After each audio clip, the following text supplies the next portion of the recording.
Erin Rabel-Wilson from Best Life Physical Therapy. I'm here today to teach you the exercises that you'll use with your Phase 3 pelvic brace strengthening program. The first exercise we're going to do is going to be a alphabet, actually. So what we're going to do is I'm going to use this jar of lotion, but at home you can use a 3 to 5 pound weight, or maybe even a lighter weight if that works.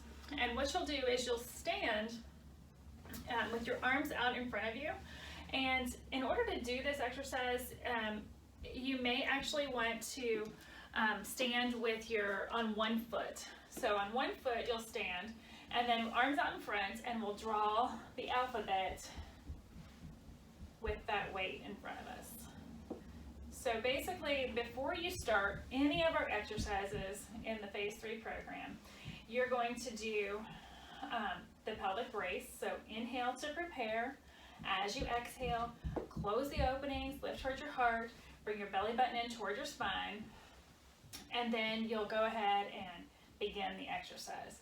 So right now, I'm already up to the letter H in the alphabet, and I'm standing on one leg the whole time.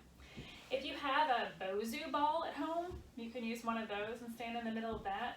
Or if you have a couch cushion, you could stand on that as well. So right now we're just standing on one leg and going ahead and writing the entire alphabet with the weights in front of us. So I'm all the way up to Q, and here we are with R, S, T, U, and V. And that's a nice way to kind of warm up the core, start to get your arms involved a little bit, and that's a good way to strengthen. The next exercise we're going to do to kind of get everything started and get everything in the right kind of vein is start with our huffing. So we're going to use our intra-abdominal pressure control to control what happens to the pelvic floor and the abdominal walls when we meet that intra-abdominal pressure. A lot of times we want to avoid any kind of incontinence that we might get with coughing or sneezing. So in order to do that, we're going to start practicing with some huffing. So you're going to think about knotting the clitoris, close the openings, lift towards your heart, belly button comes towards your spine, and you're going to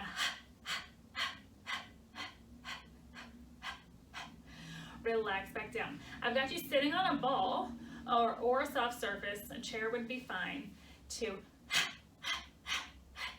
really feel that pelvic floor pulling up away from the ball as you huff and meet the intra-abdominal pressure. So you're basically going to hold that contraction up, hold the belly in, strong, stable, and steady, as the air comes out. So as you get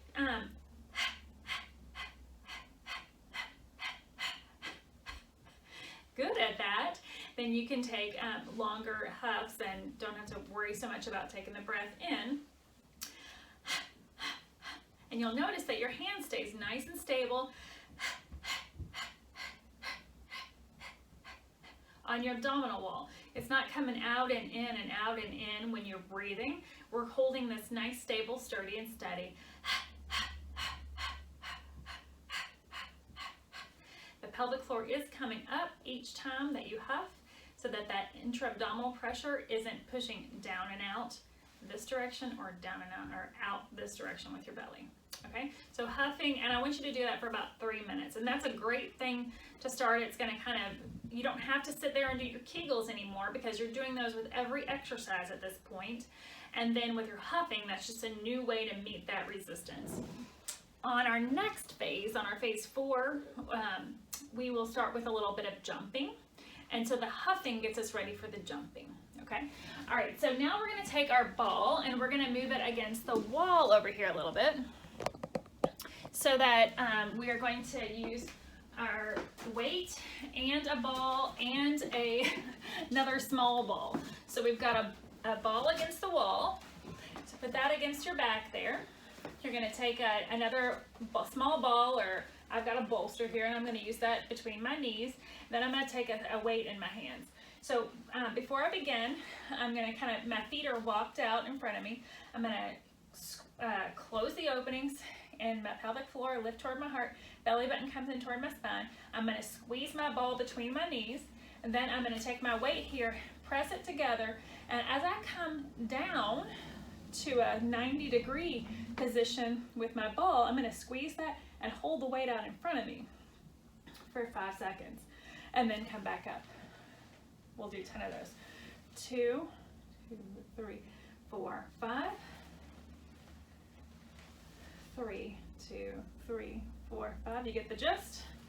And so we'll do 10 of those. And so, and again, on our next phase, we'll progress that.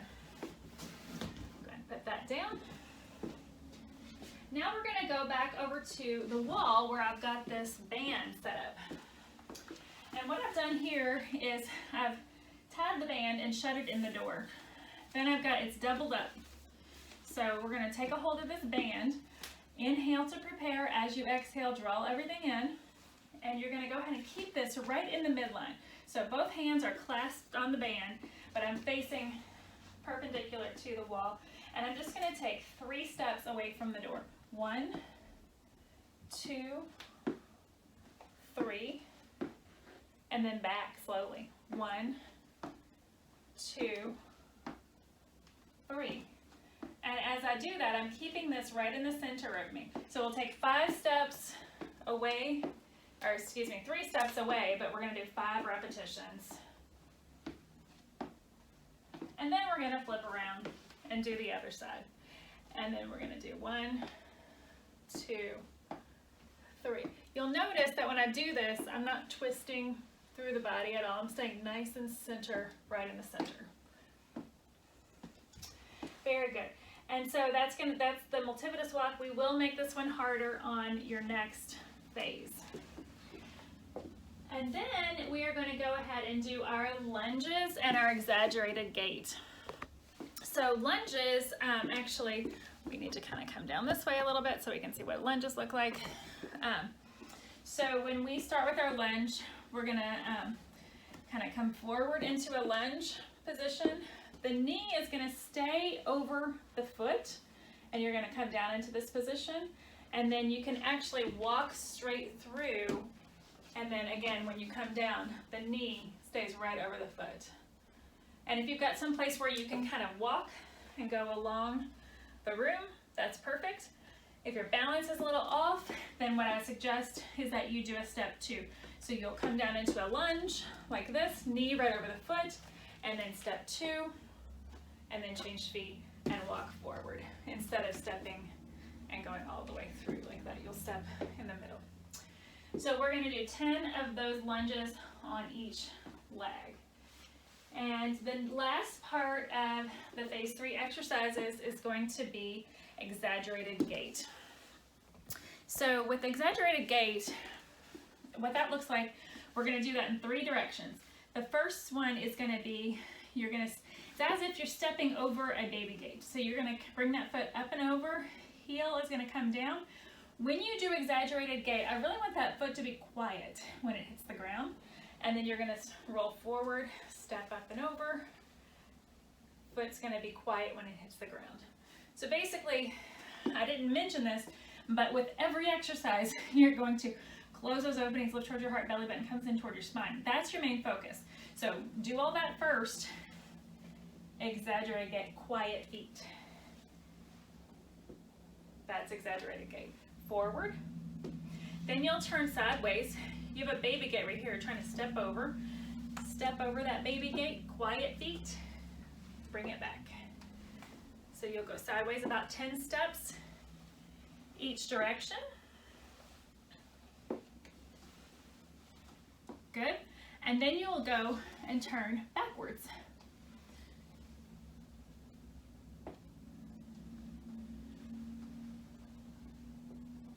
The idea here is when you're doing this one, the idea is to make sure that you get your core connection so that even when you're walking, you've got awareness of, even when you're walking, you've got awareness of your core connection before your foot hits the ground. So we're really retraining some patterns in your body. And that concludes our phase 3 exercises for the pelvic brace.